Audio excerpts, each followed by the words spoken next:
Política fiscal e política monetária. Só de ouvir esses nomes já parece um bicho de sete cabeças, né? Mas calma. Esses são basicamente os dois grandes painéis de controle da economia de um país. E a ideia aqui hoje é justamente desmistificar isso, entender de um jeito bem direto como cada um funciona e, mais importante, como as decisões que saem dali impactam a vida de todo mundo. Então fica aquela pergunta no ar. Afinal, quem é que está no comando? Quem aperta os botões que fazem a economia acelerar ou frear? Pois é, a resposta não é tão simples. Não tem uma pessoa só ou um lugar só. Na verdade, é uma história com dois grandes poderes que, olha, às vezes trabalham juntos e às vezes nem tanto. E aqui estão eles, os nossos protagonistas. De um lado, o governo, do outro, o Banco Central. Cada um tem um papel bem definido, com um conjunto de ferramentas super poderoso para influenciar os rumos da economia. Bora conhecer o primeiro deles? Vamos lá. Nosso primeiro jogador é o governo. A principal ferramenta que ele tem nas mãos é o que a gente chama de política fiscal. E o que é isso?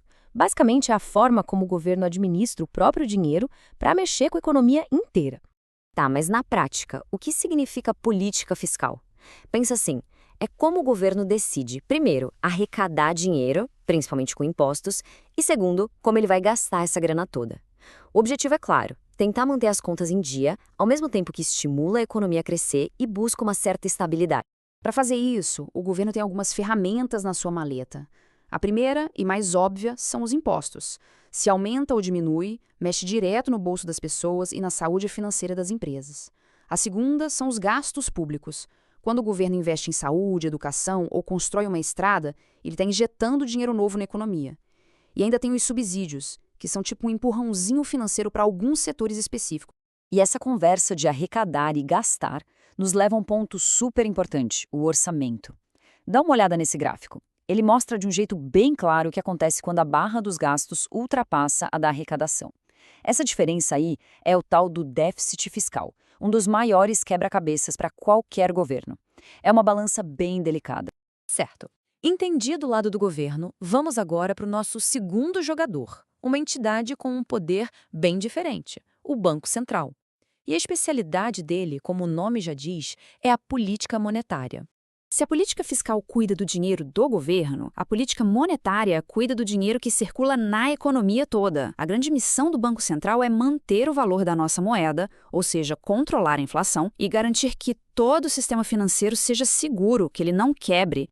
E as ferramentas aqui são outras. A mais famosa de todas, claro, é a taxa de juros, que basicamente define o preço do dinheiro no país. Mas não é só isso.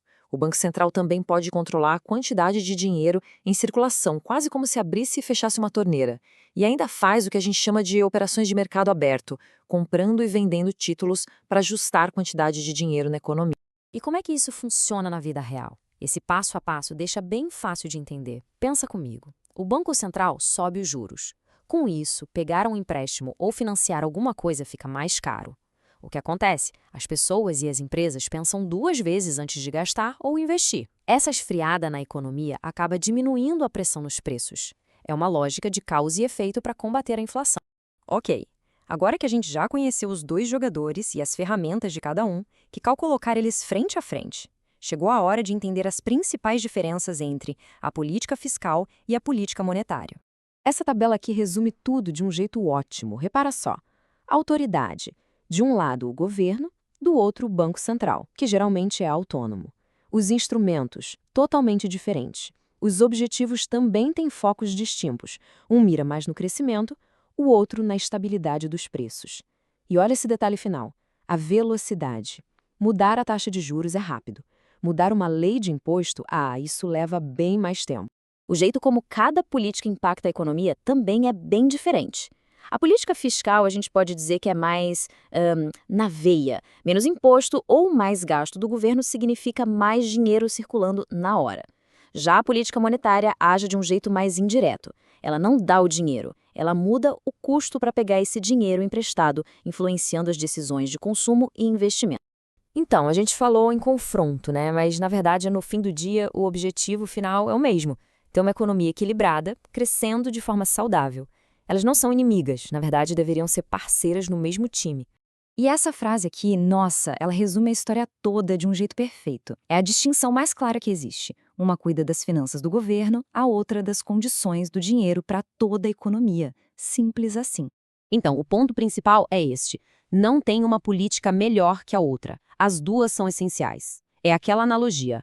Uma gerencia a carteira do governo, enquanto a outra gerencia o sistema circulatório do dinheiro no país inteiro. O sucesso da economia depende, e muito, da coordenação entre as duas.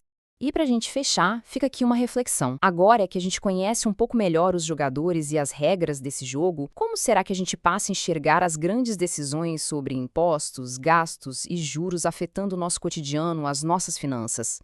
É algo para se pensar, não é?